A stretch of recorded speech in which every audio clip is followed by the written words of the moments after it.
अभी तक हम 1857 का जिक्र कर रहे थे और उसके हालात तो उनके बारे में सिकंदर जहां बेगम ने जो जो अमल किए उसके बारे में जिक्र कर रहे थे। जब ये 1857 का सिलसिला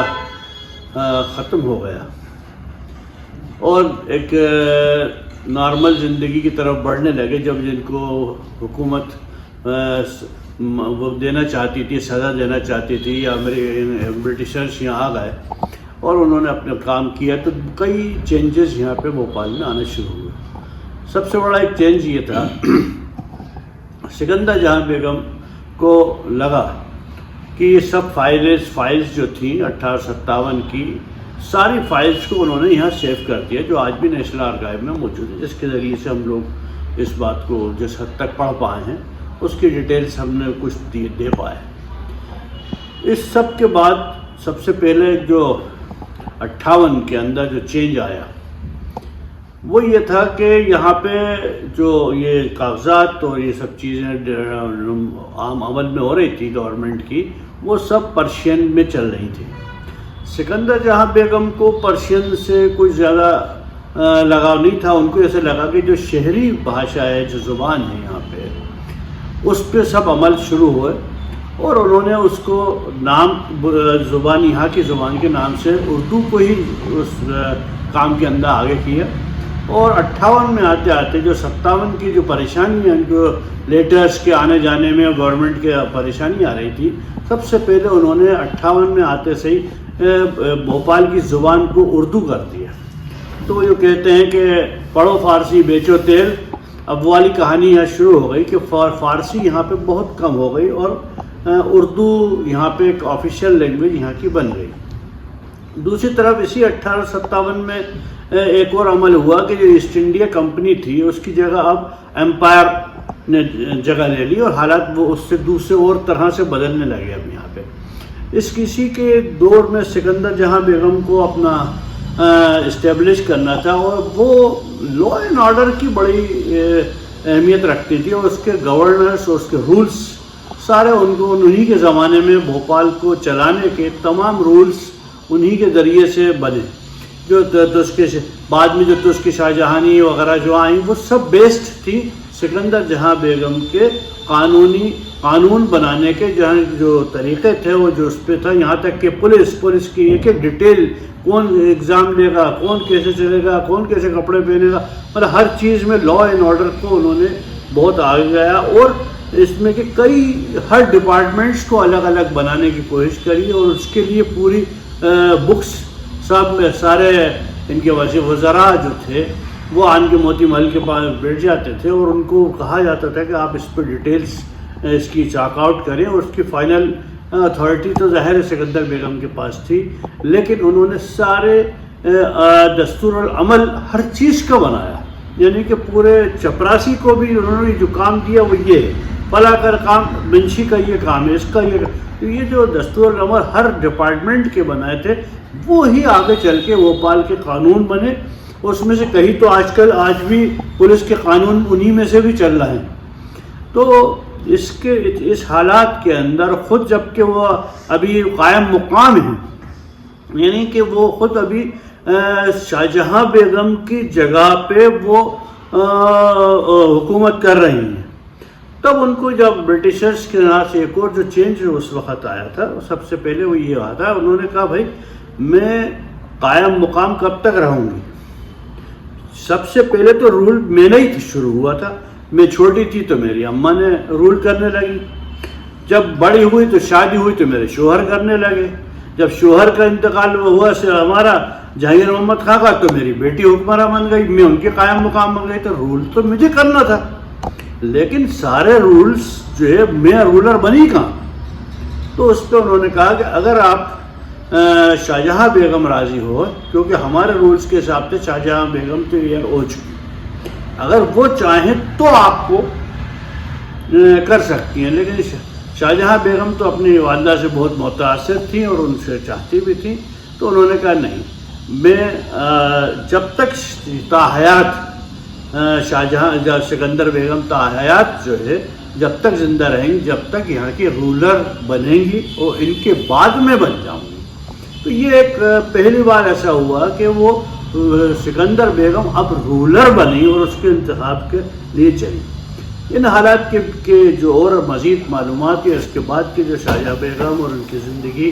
के बारे में अशर मियाँ यहाँ ज़्यादा बेहतरी से बता सकते हैं कि मैंने एक छोटा सा 1857 की बगावत के बाद पूरे हिंदुस्तान के अंदर अलग अलग चेंजेस आने शुरू होते हैं। उसका असर भोपाल पे भी रहता है। जैसे कि अभी हमने बात करी, सबसे पहले 1858 में ईस्ट इंडिया कंपनी का रूल जो है वो ख़त्म होता है और अब वहाँ पे ब्रिटिश गवर्नमेंट उसको टेक ओवर करती है। तो अभी जो बातें एक महसूस कंपनी तक सीमित थी, अब वो पूरा राजशाही के पास पहुंच गई है और अब इंडिया जो है वो एक ब्रिटिश कॉलोनी के तौर पे देखा जाने लगा। अभी तक तो वहाँ पे एक ब्रिटिश कंपनी रूल कर रही थी, मगर अब डायरेक्ट वो ब्रिटिश गवर्नमेंट के अंडर में आ गया। ईस्ट इंडिया कंपनी जो थी उसकी जगह अब ब्रिटिश गवर्नमेंट ने इसको कैप्चर कर लिया था, टेक ओवर कर लिया था और अब हिंदुस्तान जो था वो ब्रिटिश एम्पायर के एक पार्ट के तौर पे देखा जाने लगा था। इसी के साथ हम देखते हैं 1876 के अंदर विक्टोरिया का घोषणा पत्र आता है, जिसके बाद क्वीन विक्टोरिया को हिंदुस्तान की एम्प्रेस का टाइटल दे दिया जाता है और अब पूर्णतः हिंदुस्तान जो है वो एक ब्रिटिश कॉलोनी के तौर पे सामने आता है। यही चेंजेस जो थे, जहाँ एक तरफ ये हो रहे थे, इसी के साथ साथ ब्रिटिशर्स जो थे उन्होंने यहाँ पे कुछ डेवलपमेंट जो थे वो भी शुरू कराए। जैसे कि पोस्ट एंड ऑर्डर जो था वो शुरू हो रहा है, रेलवे लाइंस डलनी शुरू हो रही हैं और बिल्कुल जो गवर्नमेंट सिस्टम था अब वो ब्रिटिश और यूरोपियन स्टाइल के अंदर चलना शुरू होता है। तो इसका एक बहुत बड़ा इम्पैक्ट जो है वो भोपाल स्टेट पर भी पड़ता है। सबसे पहले हम ये देखते हैं कि सिकंदर बेगम के टाइम पीरियड पे ही ये पोस्टल सिस्टम जो है वो शुरू होता है, मगर वो हलकारों के थ्रू भेजा जाता है। मगर शाहजहाँ बेगम के टाइम पीरियड पे आते आते हम ये देखते हैं कि इस पे जो पोस्टल स्टैम्प है वो सबसे पहले इशू होता है और एक जो सिस्टम है पोस्ट का वो पूरा आता है। तो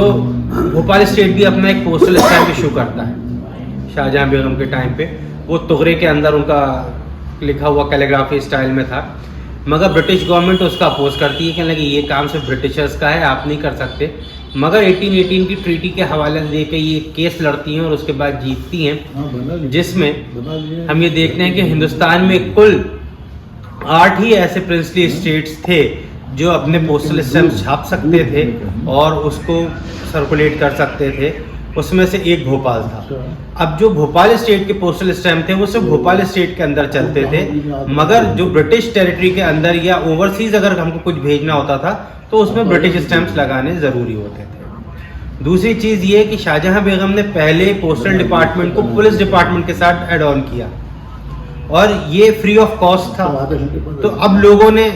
और हाँ कैसे हो, क्या चल रहा है, बस ये लिख लिख के